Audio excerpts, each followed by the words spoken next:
Hi guys, welcome back to my channel. That was a really breathy hi. Anyway, we are on chapter 7, The Baby Austin, page 49. So if you have a physical copy or any type of copy, find me there. We're gonna get right into it. Remember, if you know anyone who likes listening or reading or just exploring other worlds, send them over here. Because we like taking any type of traveler, anyone who wants to escape reality and just join someone else's for a little bit. So welcome. This is Danny, the Champion of the World by Roald, illustrations by Quentin Blake, and let's get right into it. Chapter 7, Baby Austin, page 49. Inside the caravan, I stood on a chair and lit the oil lamp in the ceiling. I had some weekend homework to do, and this was a good time as any to do it. I laid my books out on the table and sat down, but I found it impossible to keep my mind on my work. The clock said 7:30. This was the twilight time. He would be there now. I pictured him in his old navy blue sweater and peaked cap, walking soft-footed up the track toward the wood. He told me he wore the sweater because navy blue hardly showed up at all in the dark. Black was even better, he said, but he didn't have a black sweater, and navy blue was the next best.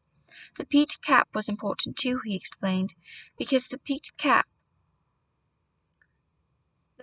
cast a shadow over one's face. Just about now he would be wriggling through the hedge and entering the wood. Inside the wood I could see him treading carefully over the leafy ground, stopping, listening, going on again, and all the time searching and searching for the keeper, who would somewhere be standing still as a post beside a big tree.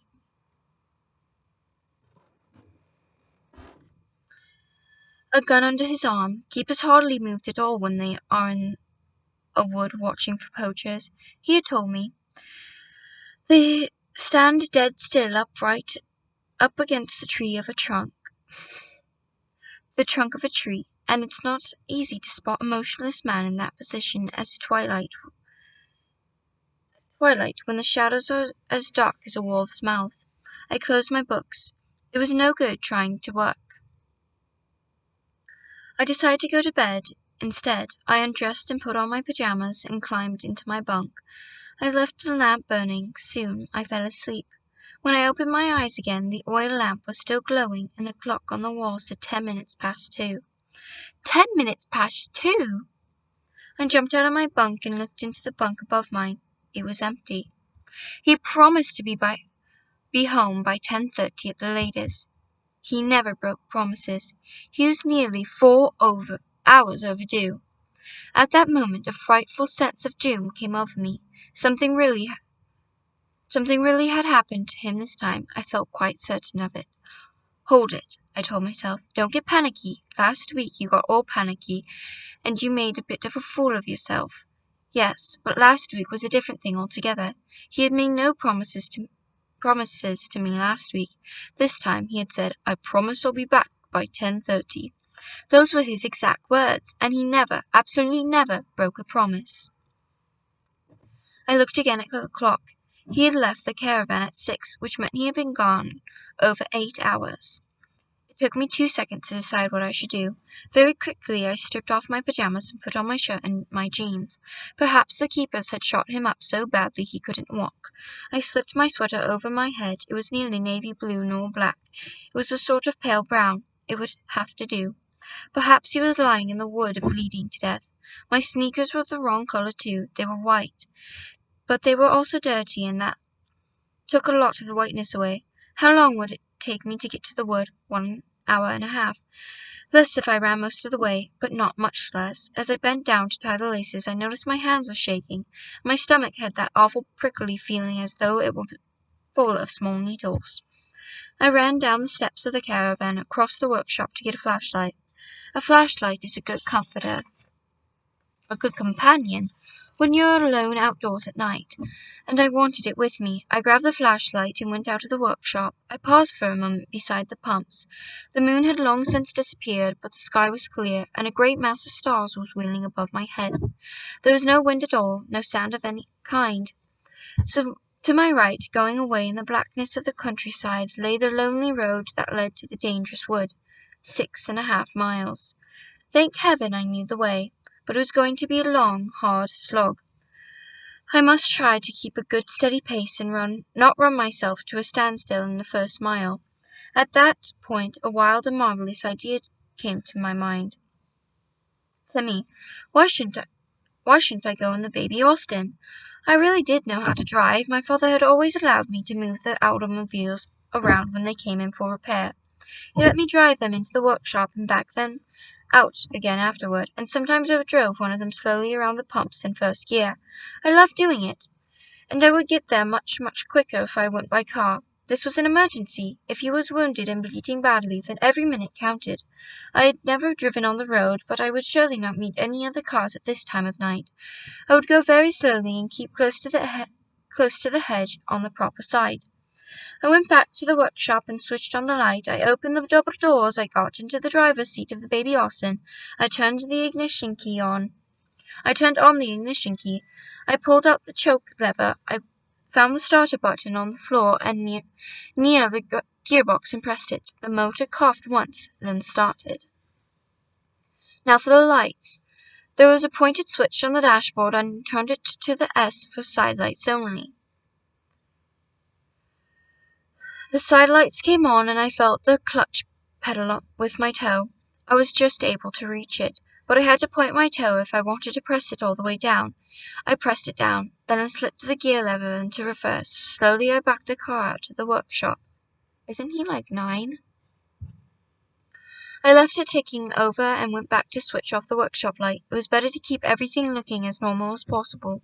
The filling station was in darkness now, except for the dim light coming in the caravan, but the little oil lamp was still burning. I decided to leave it on. But it might, burn their caravan down. I don't know. I would never leave fire on. I got back into the car. I closed the door. The side lights were so dim I hardly knew they were there. I switched on the headlights. That was better.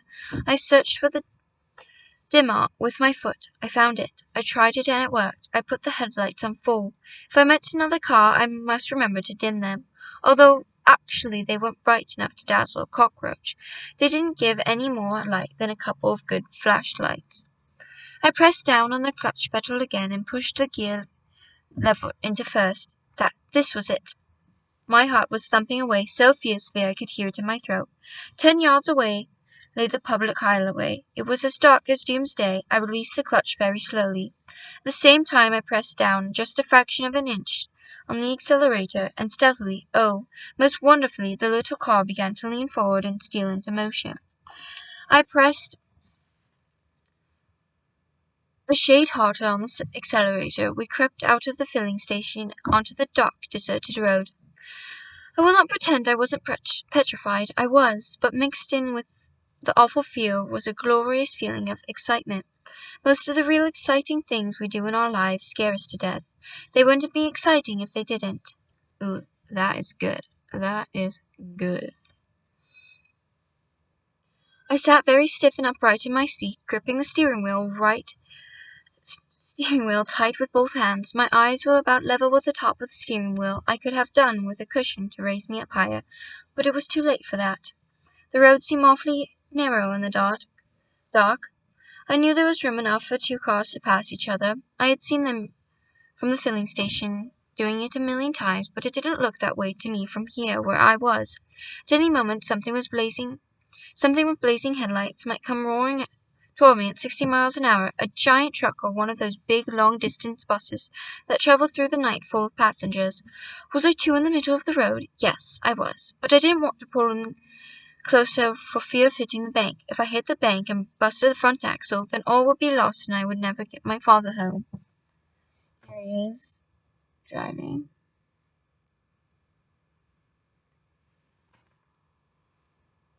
The motor was beginning to rattle and shake. I was in the first gear. It was vital I change up into second, otherwise the engine would get too hot. I knew how the change was done, but I had never actually tried doing it. Around the filling station I had always stayed in first gear. Well, here goes. I eased my foot off the accelerator. I pressed down the clutch and held it there. I found the gear lever and pulled it straight back from first to second. I released the clutch and pressed on the accelerator. The little car leaped forward as though it had been stung. We were in second gear. I feel that I switched gears and it just yeah. What speed were we going? I glanced at the speedometer. It was lit up very faintly, but I was able to read it. It was 15 miles an hour. Good. That was quite fast enough. I would stay in second gear. I started figuring out how long it would take me to do 6 miles traveling at 15 miles an hour. At 60 miles an hour, 6 miles would take 6 minutes. At 30, it would take twice as long, 12 minutes. At 15, it would take twice as long again, 24 minutes. I kept going. I knew every bit of the road, every curve, and every little rise and dip. Once a fox flashed out of the hedge in front of me and ran across the road with his long bushy tail streaming out behind him. I saw him clearly in the glow of my headlights. His fur was red-brown and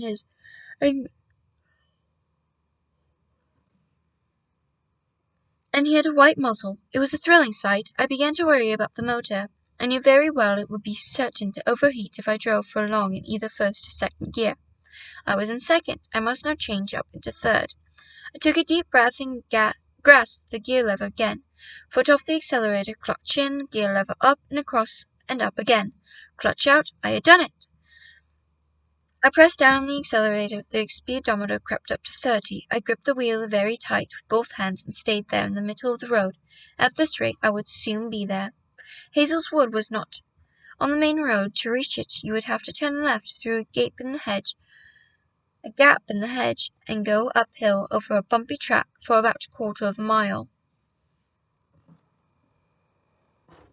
At this rate, I would soon be there. Hazel's Wood was not the main road. To reach it, you would have to turn left through a gap in the about a mile. If the ground had been wet, there would have been no hope of getting up there in a car. But there hadn't been any rain for a week, and the ground would surely be hard and dry. I figured I must be getting pretty close to the turning place now. I must watch for it carefully. It would be easy to miss it. There was no gate or anything else to indicate where it was. It was simply a small gap in the hedge, just wide enough to allow farm tractors to go through.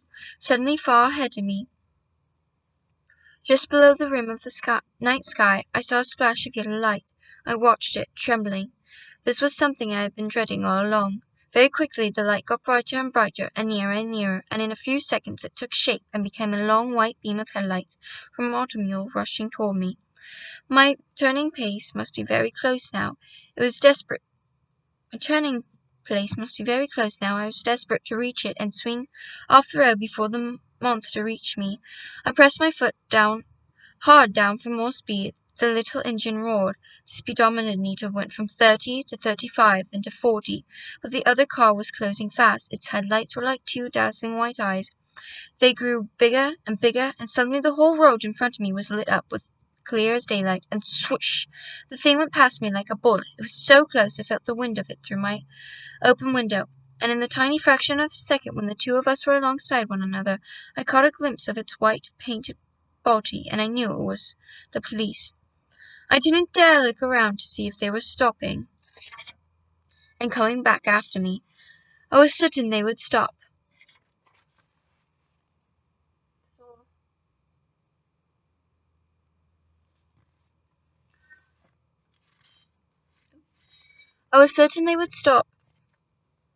But any policeman in the world would stop if he suddenly passed a small boy in a tiny car chugging along on a lonely road at 2:30 in the morning. My only thought was to get away, to escape, to vanish, though heaven knows how I was going to do that. I pressed my foot harder still on the accelerator. Then all at once I saw in my own dim lights the tiny gap in the hedge on my left-hand side. There wasn't time to brake or slow down, so I yanked on the wheel hard over and prayed. The little car swirled violently off the road. I leaped through the gap, hitting the rising ground, bouncing high in the air, then skidded around sideways behind the hedge and stopped. The first thing I did was to switch off my lights. I am not quite sure what made me do this, except I knew I must hide and Knew that if you were hiding from someone in the dark, you do not shine lights all over the place to show where you are. I sat very still in my dark car. The hedge was a thick one. I couldn't see through it, and I couldn't see through it. The car had bounced and skidded sideways in such a way that it was now right off the track. It was behind the hedge in a sort of field. It was facing back toward the filling station, tucked in very close to the hedge. I could hear the police car. It had pulled up about 50 yards down the road, and now was backing and turning. The road was far too narrow for it to turn around in one go. Then the roar of the motor got louder, and he came back fast with an engine revving and headlights blazing. He flashed past the place where I was hiding and raced away into the night.